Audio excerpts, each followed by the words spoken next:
The Bible Treasury. A monthly magazine of papers on scriptural subjects. Article 20, Volume 7, 1868 and 1869. Thoughts on Ecclesiastes.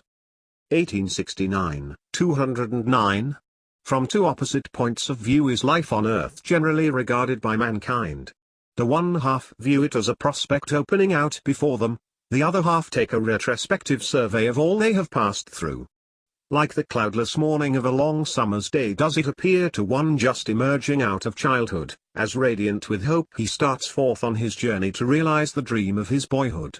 Like the gloomy end of a winter's day does it appear to many a one, who has reached the verge of that span ordinarily allotted to man on earth, as chastened and bowed down, it may be, with the remembrance of failures. The old man travels onward to the tomb. Each has formed an estimate of what life here is, but the one speaks of what he hopes for, the other tells of that which he has found. A man's idea of a road he has not yet traveled on will often turn out to be wrong, so youth's estimate of life is generally fallacious. Carl, we trust to one who has traveled the road himself to give us a just idea of what life on earth really is. Each one can tell us of what he has found, and may seek to indoctrinate us with his own idea, but the picture will be differently colored, according to the trials or joys each has met with by the way. It will be but the experience of an individual after all.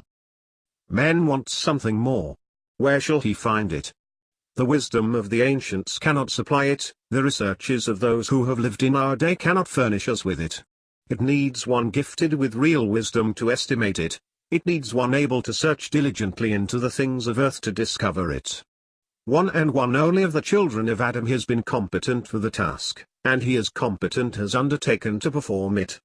What David, the man after God's own heart, could not have accurately delineated, that Solomon his son could and did, and the book of Ecclesiastes is the utterance of the preacher, dictated by the Spirit of God, to provide man authoritatively from God, but also experimentally by the wisest of men, with a just estimate of what life here below for a child of Adam really is. Endowed by God with a measure of wisdom surpassing all before him, for he was wiser than all men, than Ethan the Erahite, and Heman, and Chalcol, and Dada, the sons of Mahol. 1 Kings 4 verse 31, and never equalled by any that have come after him, king in Jerusalem, possessed of wealth beyond any monarch the world has ever seen. For silver was not anything accounted of in the days of Solomon, all that wealth could purchase, all that power could command, all that wisdom could search out, he could enjoy and understand. What, then, can the man do that cometh after the king? Who can eat, or who else can hasten, or enjoy, more than I? Ecclesiastes 2 verses 12 and 25. This was no idle boast. A man of pleasure, a votary of science, the ruler over kings, meting out justice to his subjects, answering all the hard questions of the Queen of Sheba, fertile in invention, diligent in study, rich in all that constituted the wealth of a nomad, pastoral, or settled, and highly civilized people. What source of pleasure was sealed up to him, what field of knowledge on earth was kept from him? Of all the pleasures that man can revel in he had drunk deep, while at the same time he investigated the works of God, and learned those laws by which the life and order of the universe are regulated. And, when we speak of Solomon's wisdom, we must remember it was not mere genius as people talk of, nor the fruit of matured study and diligent attention, but God gave him wisdom and knowledge, besides riches, wealth, and honor, such as none of the kings had that had been before him, neither shall any after him have the like. 2 Chronicles 1 verse 12, such was the one appointed to depict faithfully what the life on earth of a fallen creature is, and only can be, as one and one alone, who has trod this earth as man, has rightly and fully exhibited what man should be. David's son describes the one, David's Lord has set forth the other. The book of Ecclesiastes then is of great value, and might profitably be studied by men of the world in our day. Its writer had no reason to bear a grudge against the world. As men would say, it had used him well, conceding him his place, paying him due honor, and rendering full homage to his marvelous wisdom. For King Solomon passed all the kings of the earth in riches and wisdom. And all the kings of the earth sought the presence of Solomon, to hear his wisdom that God had put in his heart. And they brought every man his present, vessels of silver, and vessels of gold, and raiment, harness, and spices, horses, and mules, are 8 year by year. 2 Chronicles 9 verses 22 to 24. Competent then surely to tell us what life is, what has he to say of it? How does he describe it? Vanity of vanities, saith the preacher, vanity of vanities, all is vanity. Ecclesiastes 1 verse 1, were these the words of a disappointed man, whose hopes had been cruelly crushed, and himself roughly treated by the way, none could wonder at such a commencement. But these are the words of time most prosperous, humanly speaking, of men the world has ever witnessed. Vanity of vanities, a mere breath, a vapor passing over the earth, short-lived in its existence, such is the recorded experience of the son of David, king in Jerusalem, and that not of some things but of all. All is vanity, saith the preacher. And here he takes a title not elsewhere met with outside this book, preacher. He would collect those about him who were desirous to hear, and instruct them, for such is the meaning of the term. So, whilst other portions of Scripture treat of the future, and the path of the righteous on earth, this addresses itself to all whose hearts are in the world, pursuing the occupations of life, and tells them what they really are, as the King's Son has discovered by his own experience, and has recorded by the pen of inspiration for the instruction of all who will hearken to him. What profit hath a man of all his labour which he taketh under the sun? He takes up the diligent, well-occupied man, toiling away, the man who finds plenty to do and is happy in doing it, thoroughly engaged in the business of life. But why this cry of the preacher, who sought to find out acceptable words? Ecclesiastes 12 verse 10, and why does he view things so mournfully? The secret comes out. One generation passeth away, and another generation cometh, but the earth abideth forever. The earth abides, man does not, hence the question that needs no answer, what profit, etc. And here we are furnished with a view of death, of which it is well for man to be reminded. Death is the wages of sin, but it is not viewed in this aspect in Ecclesiastes. It is not the reason of its entrance into the world that Solomon dilates on, but its presence here as a worm at the root of the tree of pleasure. Ecclesiastes 2 verse 15, Ecclesiastes 3 verses 19 and 20, Ecclesiastes 5 verse 15, Ecclesiastes 6 verse 6, Ecclesiastes 9 verse 3, it mars pleasure, it chills enjoyment, for it cuts off man just when he would sit down after years of toil to reap the fruit of his labor. How different was the prospect of Adam ere he fell. How different will be the experience of saints during the millennium, and of men on the new earth. But now to man, feeling the consequences of the fall, death is the great marplot, blasting all his hopes. What takes place after death is another matter, other scriptures set that forth. This book regards death from this side of the grave, and shows how it effects a severance between man and the fruits of all his labor, which he thinks he is just about to reap. And the misery of it is just this, man has labored for years, and looks naturally to enjoy what he, not others, has amassed, but finds death comes in and takes him away, whilst he leaves all the fruits of his labor to be enjoyed by another. There is a man whose labor is in wisdom, and in knowledge, and in equity, yet to a man that hath not labored therein shall he leave it for his portion. This also is vanity and a great evil. Ecclesiastes 2 verse 21. What a trouble then is death, an unwelcome visitor, which none can keep out of their house. It comes unbidden, it comes at an unseasonable time in man's eyes, and strips its victim of everything, for as he came forth of his mother's womb, naked shall he return to go as he came, and shall take nothing of his labor, which he may carry away in his hand. And this also is a sore evil, that in all points as he came, so shall he go, and what profit hath he that hath labored for the wind? Ecclesiastes 5 verses 15 and 16, and whatever his position on earth, all finally go to one place. Ecclesiastes 6 verse 6, the rich, the poor, the wise, the fool, the righteous, the wicked are found at last with the untimely birth, which has never seen the sun. And death, the great leveller of all ranks, reduces man to a level below himself, even to that of the beasts, for that which befalleth the sons of men befalleth beasts, even one thing befalleth them, as the one dieth, so dieth the other. Yea, they have all one breath, so that a man hath no preeminence above a beast, for all is vanity. All go unto one place, all are of the dust, and all turn to dust again. Ecclesiastes 3 verses 19 and 20, with the thread of man's life thus unrolling before him, at one end of it his exit from the womb, at the other his exit from the world by death, all that is seen being the transient existence of a mortal born to die. We can understand the reason of that cry, what profit hath a man, etc. But, if death deprives a man of the enjoyment of the fruits of his toil, his life and all that surrounds him speaks of ceaseless and reiterated labor. The work begun is never perfected. Things in heaven and things on earth proclaim this. The sun riseth, and the sun goeth down and hasteth to his place where he arose, going toward the south, and turning again to the north. Thus some connect verses 5 and 6. Each day the work is done only to be repeated again the next. Each year, the course it has traversed, is traversed again. The wind, too, whirleth about continually, and the wind returneth again according to its circuits.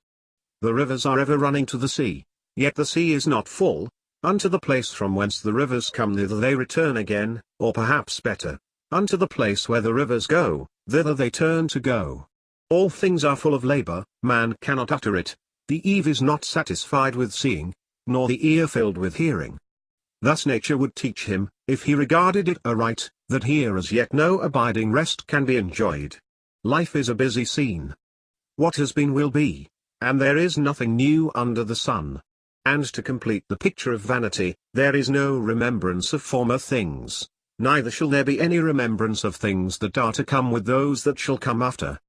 The obliviousness in Solomon's days of what had gone before was not a feature peculiar to his time. It will characterize man in all ages. What profit then is there in the labor of man? What has been done will be done again, and what has been effected will be forgotten by the generations which may come after. With this as the preface to his book, the preacher proceeds to show that he writes not from hearsay, nor culls the wisdom of others, but has tried for himself what life under the sun is for one of the human race. Ecclesiastes 1 verse 12 to 2 verse 26. He set himself resolutely to the task of searching out by wisdom all things that are done under the sun. In this he made good use of that wonderful gift God had bestowed on him. He beheld them all, and behold, he writes, all is vanity and vexation of spirit. Man may see the defects, be conscious of their want, but he cannot supply it. What a condition to be in! Such is man's condition on earth as one who has departed from God. He must feel keenly, if he feels at all, how bitter are the results of turning from the living and true God. He sees what is crooked, discerns what is wanting, but cannot put things straight, not supply that which is lacking. All the foundations of the earth are out of course are the words of Asaph. All his vanity and vexation of spirit is the experience of the king's son. And this, we must remember, is not the experience of the sinner, reaping the fruit of what he has sown, but one of the old creation, though a sinner himself, feeling the ruin and disorder sin has brought on the earth. As originally created by God, man was meant to find unalloyed delight on earth, with a nature capable of enjoyment, a mind capable of instruction and expansion, and a frame capable of exertion, and everything around him would have ministered to his pleasure, or have afforded opportunities for the full development of his faculties. Is that the case now? Let us listen to the words of the preacher again. I communed with mine own heart, saying, Lo, I am come to great estate, and have gotten more wisdom than all they that have been before me in Jerusalem. Yea, my heart had great experience of wisdom and knowledge. And I gave my heart to know wisdom, and to know madness and folly. I perceived that this also is vexation of spirit. For in much wisdom is much grief, and he that increaseth knowledge, increaseth sorrow. Ecclesiastes 1 verses 16 to 18. This is human experience, yet not the experience which of necessity a man must have, but the experience of all men, who are still suffering under the consequences of the fall. And however great man may be on earth, whatever be the powers of his mind or the yearnings of his heart, he cannot as a child of Adam get beyond what is here described.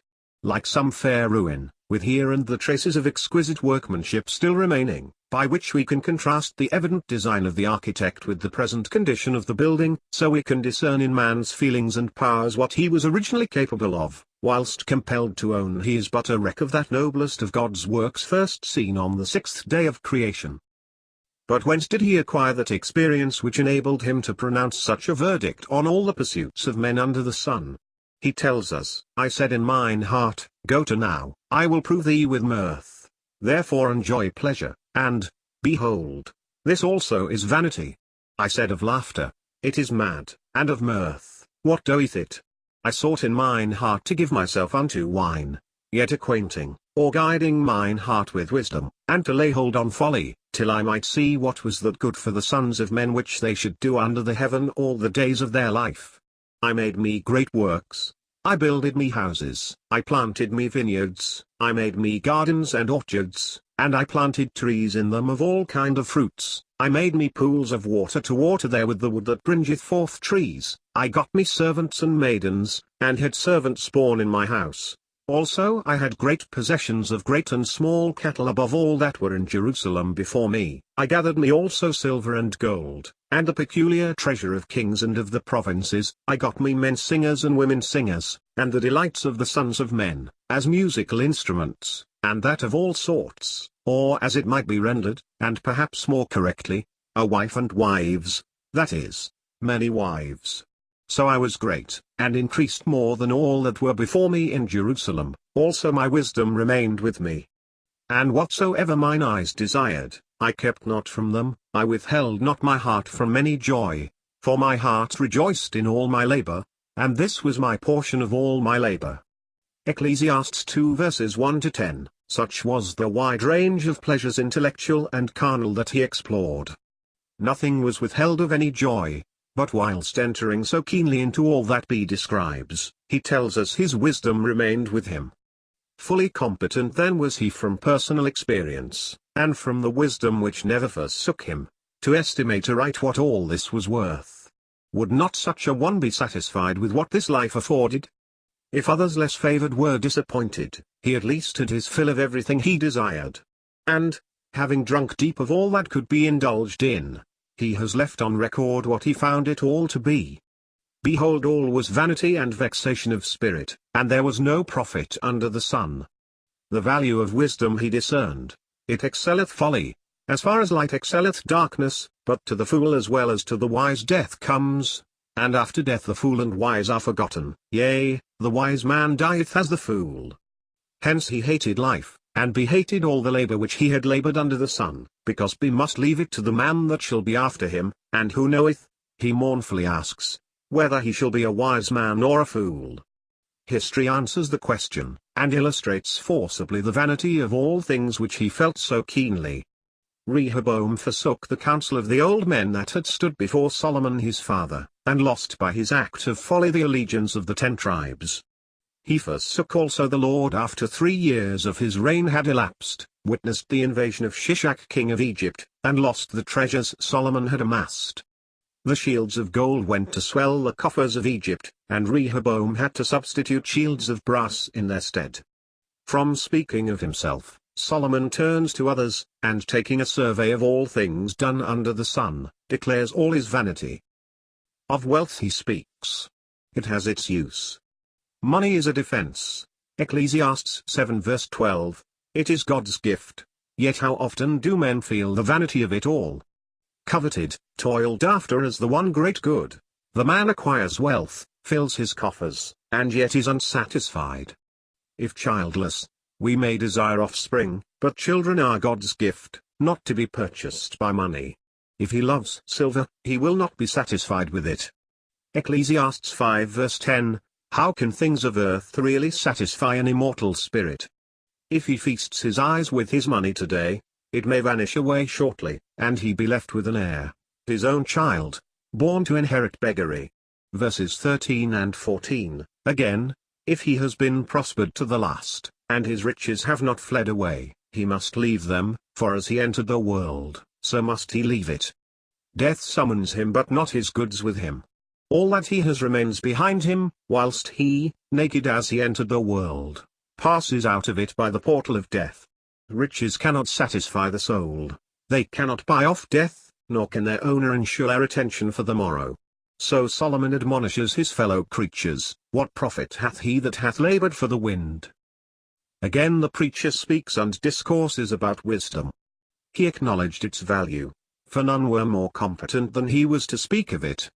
It strengtheneth the wise more than 10 mighty men which are in the city. It is better than strength, he could say, and better than weapons of war. Ecclesiastes 7 verses 11 to 19, Ecclesiastes 9 verses 16 and 18. But here also the vanity of all things done under the sun made itself felt, for when he applied his heart to know wisdom, and to see the business that is done on the earth, as he turned to behold the works of God, he found a limit to the prosecution of his researches, and as he surveyed the works of men, he was only made more painfully conscious of the wretchedness and ruin brought in by sin. Of the works of creation he had learned a great deal, as is elsewhere recorded, but man is but a finite being, unable to fathom the infinite. This Solomon discovered. I beheld all the work of God, that a man cannot find out the work that is done under the sun, because though a man labor to seek it out, yet he shall not find it. Yea, Father, though a wise man think to know it, that shall he not be able to find it. Ecclesiastes 8 verse 17, there are fields of knowledge beyond man's capacity to explore or even reach.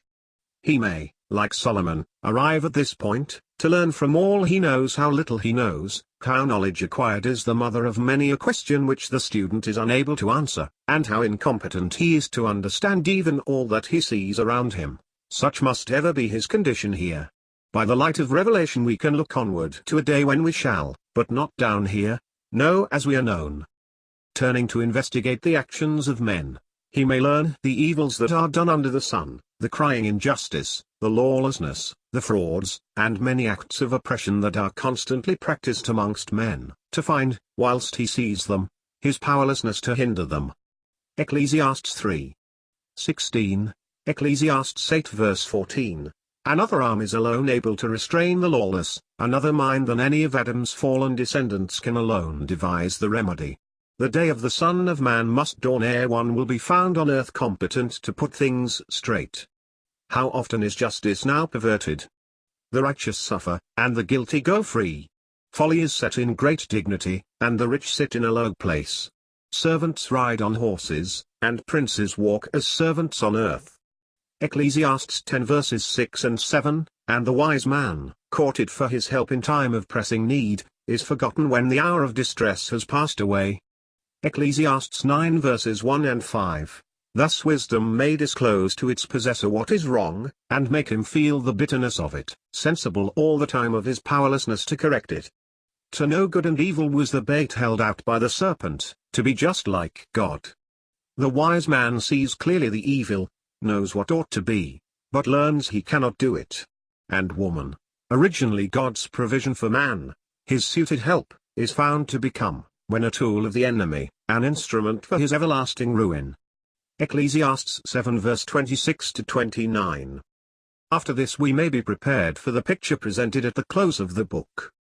Man, created originally in the image of God, not subject to death, is depicted as traveling onwards to the tomb, learning as he goes along, as we have seen, that all around of things done under the sun are vanity, and, at the close of his life, giving in his own death the most convincing proof of the accuracy of the preacher's statement, all is vanity. Beautiful is the poetry of the description, but sad are the features of it. Whilst others may love to describe what man might have been, Solomon tells us what he is, but he speaks not of his greatness, his powers of mind or body. He writes of decay. Created to be Lord of God's creatures on earth, manifesting the power of mind over matter, a pygmy by the side of the everlasting hills, yet able to accomplish gigantic works, which seem almost to defy the ravages of time, far inferior to many of the animals in brute strength, yet able to subdue them, and to make the forces of nature subservient to his will. What might he not have been had sin not entered the world?